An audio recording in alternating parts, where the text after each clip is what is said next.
اعوذ باللہ من الشیطان الرجیم بسم اللہ الرحمن الرحیم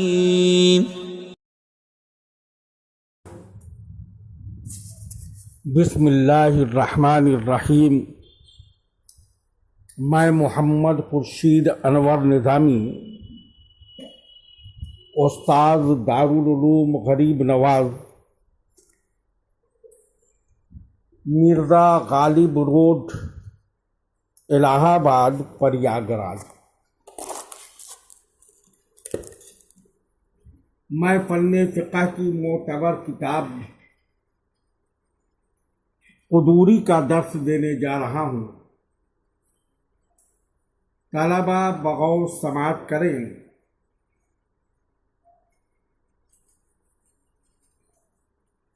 اور عبارت خوانی، لغوی تجزیہ، نحوی و صرفی قواعد و ضوابط اور تراکیب، نیز مسائل فہمی اور ترجمہ و مطالب کی طرف بھی دھیان دیں۔ آج کا سبق اس عبارت سے شروع ہوتا ہے: وَتَسْمِيَّةُ اللَّهِ تَعَالَى فی ابتداء الوضوء۔ وضو کے شروع میں بسم اللہ پڑھنا سنت ہے۔ سنت وہ طریقہ ہے جو دین میں رائج ہو، فرض اور واجب نہ ہو۔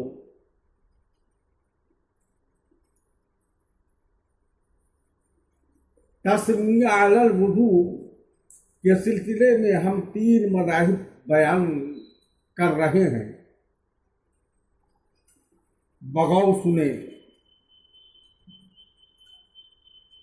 ایک مذہب اصحاب ظواہر کے نزدیک تسمیہ علی الوضوء واجب ہے، اور یہی ایک روایت امام احمد کی ہے۔ اور دوسرا مذہب اسحاق بن راہویہ کے نزدیک واجب ہے، جان بوجھ کر چھوڑنے کی صورت میں وضو کا اعادہ ضروری ہے، اور سہواً ترک کی صورت میں اعادہ وضو واجب نہ ہوگا۔ تیسرا مذہب حنفیہ، مالکیہ، شافعیہ ہے۔ ان تینوں کے نزدیک تسمیہ علی الوضوء واجب نہیں ہے، بلکہ سنت یا مستحب ہے۔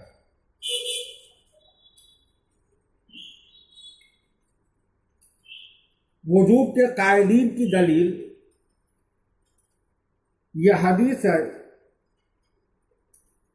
عن ابی سعید ان النبی قال لا وضوء لمن لم یذکر اسم اللہ علیہ، یعنی جناب مآب روحی فدا ہو جناب محمد رسول اللہ صلی اللہ تعالی علیہ وسلم نے ارشاد فرمایا کہ بغیر تسمیہ کے وضو نہیں ہوتا۔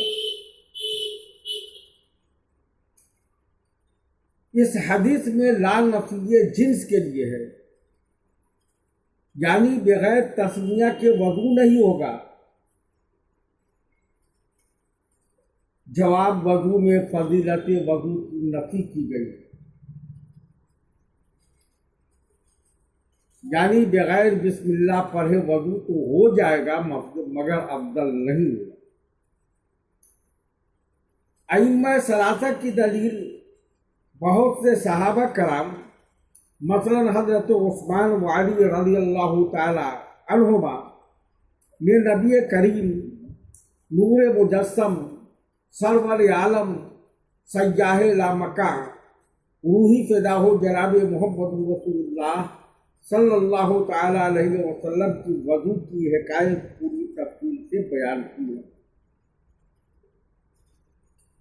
اس میں کہیں بسم اللہ کا ذکر نہیں ملتا۔ اگر تسمیہ واجب ہوتا تو ان حدیث میں اس کا ذکر ضرور ہونا چاہیے۔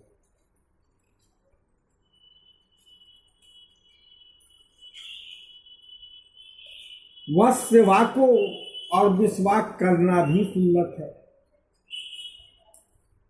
ائمہ اربعہ کا اس پر اتفاق ہے کہ مسواک کرنا صرف سنت ہے، واجب نہیں۔ اصحاب ظواہر کے نزدیک مطلقاً واجب ہے۔ ائمہ اربعہ کا اس بات پر اتفاق ہے کہ مسواک کرنا صرف سنت ہے، واجب نہیں۔ اصحاب ظواہر کے نزدیک مطلقاً واجب ہے۔ اصحاب ظواہر کی دلیل حضرت رافع ابن خدیج سے روایت ہے کہ السواک واجب وغسل الجمعۃ واجب علی کل مسلم۔ اس کا جواب یہ ہے کہ حافظ ابن حجر تلخیص الجیر میں اس حدیث کو نقل فرمانے کے بعد فرماتے ہیں اسنادہ واہن،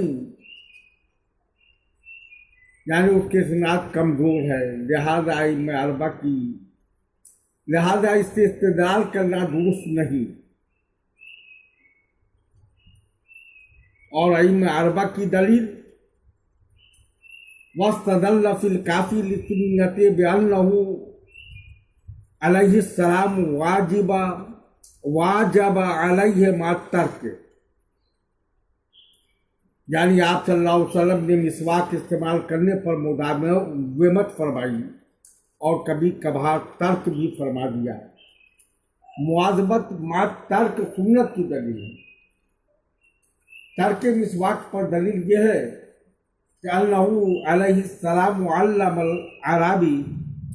عرابی الوضوء ولم ينقل فیہ تعلیم السواک، یعنی آپ نے ایک عرابی کو وضو کی تعلیم دی تو اس میں تعلیم مسواک منقول نہیں ہے۔ اگر مسواک کرنا واجب ہوتا تو آپ ضرور تعلیم دیتے۔ والمضمضۃ والاستنشاق،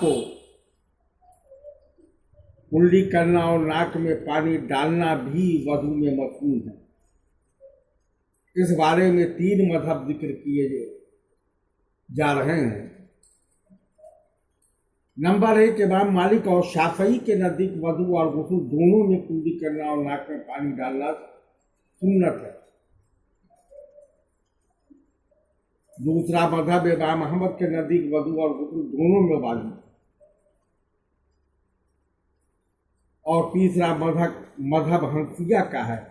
حنفیہ کے نزدیک وضو میں دونوں سنت اور غسل جنابت میں دونوں فرض ہے۔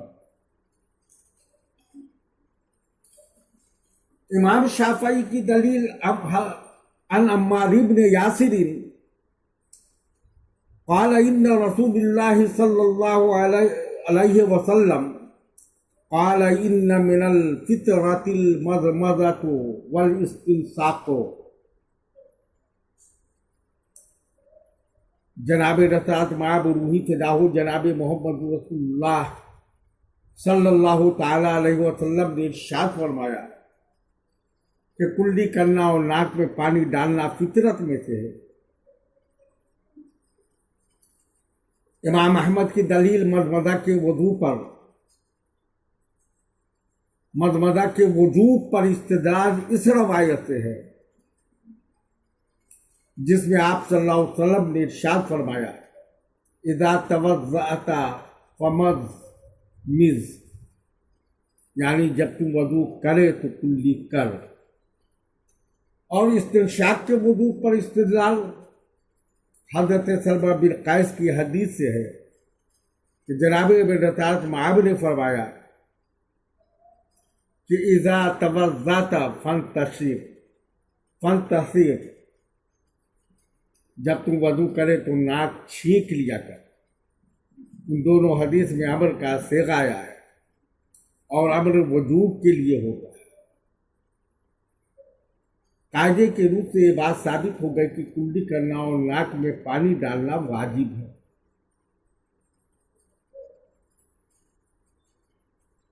جواب ان دونوں حدیثوں کا یہ ہے کہ دونوں حدیثوں میں امر کاسے کا وجوب کے لیے نہیں بلکہ استحباب کے لیے ہے، اور اس پر دلیل یہ ہے کہ حضور اکرم صلی اللہ علیہ وسلم نے ایک اعرابی کو وضو کی تعلیم دیتے ہوئے فرمایا، توضأ کما امرک اللہ، جس طرح اللہ نے حکم دیا اسی طرح وضو کر۔ اور قرآن میں جہاں اللہ نے وضو کا ذکر فرمایا وہاں مضمضہ اور استنشاق کا کوئی ذکر نہیں۔ معلوم ہوا کہ یہ دونوں چیزیں وضو میں مسنون ہوں گی، نہ کہ واجب اور فرض میں۔ احناف کی دلیل وہ حدیث ہے جو حضرت عبداللہ ابن عباس رضی اللہ تعالیٰ عنہ سے موقوفاً اور مرفوعاً منقول ہے۔ حدیث و ابن عباس مرفوعاً علیہ و مرفوعاً الی النبی ہما سنتان فی الوضوء و واجبتان فی الغسل، یعنی کلی کرنا اور ناک میں پانی ڈالنا وضو میں سنت اور غسل میں فرض ہے۔ بسم اللہ الرحمن الرحیم۔ میں محمد خورشید انور نظامی، استاد دارالعلوم غریب نواز، مرزا غالب روڈ، پریاگ راج، الہ آباد، میں فن فقہ کی معتبر کتاب قدوری کا درس دینے جا رہا ہوں۔ طلبہ بغور سنیں اور عبارت خوانی، لغوی تجزیہ، نحوی و صرفی قواعد و ضوابط و تراکیب اور نیز مسائل فہمی کی طرف بھی دھیان دیں۔ زیر سبق جو گفتگو چل رہی ہے وہ سنن الطہارت ہے۔ آج کا سبق اس عبارت سے شروع ہوتا ہے، وَمَسُ الْأُذْنَيْنِ، وضو کی سنتوں میں سے دونوں کانوں کا مسح کرنا بھی ہے۔ کیا کانوں کے مسح کے لیے نیا پانی دیا جائے گا یا سر کے باقی مادہ پانی سے ہی مسح کر لیا جائے گا؟ اس بارے میں دو مذہب ہے۔ امام ابو حنیفہ کے نزدیک کانوں کا مسح سر کے پانی سے کرنا مسنون ہے، اور ائمہ ثلاثہ کے نزدیک مائع جدید سے مسح کرنا مسنون ہے۔ ائمہ ثلاثہ کی دلیل وہ حدیث ہے جس کے الفاظ ہیں فَأَخَذَ لِأُذْنَيْهِ مَعًا خِلَافَ الْمَاءِ الَّذِي أَخَذَ لِرَأْسِهِ،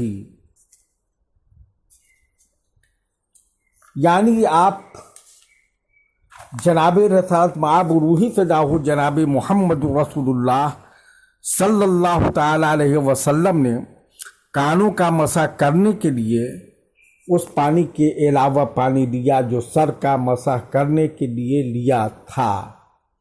اس حدیث سے معلوم ہوا کہ کانوں کا مسح کرنے کے لیے مائع جدید مسنون ہے۔ حنفی کی طرف سے اس کا جواب یوں دیا جائے گا کہ یہ حدیث اس صورت پر محمول ہے جبکہ ہاتھوں کا پانی بالکل خشک ہو گیا ہو، سر کا مسح کرنے کے بعد ہاتھوں پر تری بالکل باقی نہیں رہی ہو، ایسی صورت میں تو ہمارے نزدیک بھی مائع جدید لینا مشروع اور مسنون ہے۔ حنفیہ کی دلیل وہ حدیث ہے جس کو ابن خزیمہ اور ابن حبان اور حاکم نے روایت کیا ہے، ان ابن عباس الا اخبرکم بوضوء رسول اللہ صلی اللہ علیہ وسلم فذکرہ وفیہ ثم غرف غرفۃ فمسح بها رأسہ واذنیہ، یعنی جناب رسالت مآب روحی فداہ جناب محمد رسول اللہ صلی اللہ تعالی علیہ وسلم نے ایک چلو پانی لے کر اس سے اپنے سر اور دونوں کانوں کا مسح کیا۔ اس حدیث سے معلوم ہوا کہ کانوں کا مسح کرنے کے لیے ماء جدید کی ضرورت نہیں ہے۔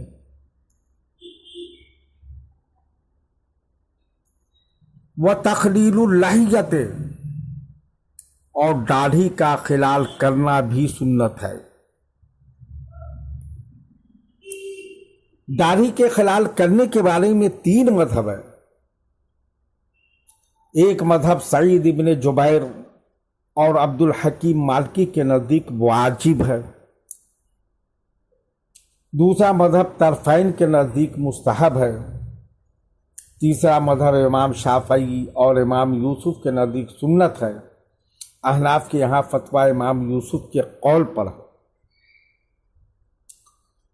وجوب کے قائلین کی دلیل ان عثمان بن عفان ان النبی صلی اللہ علیہ وسلم کان یخلل لحیتہ،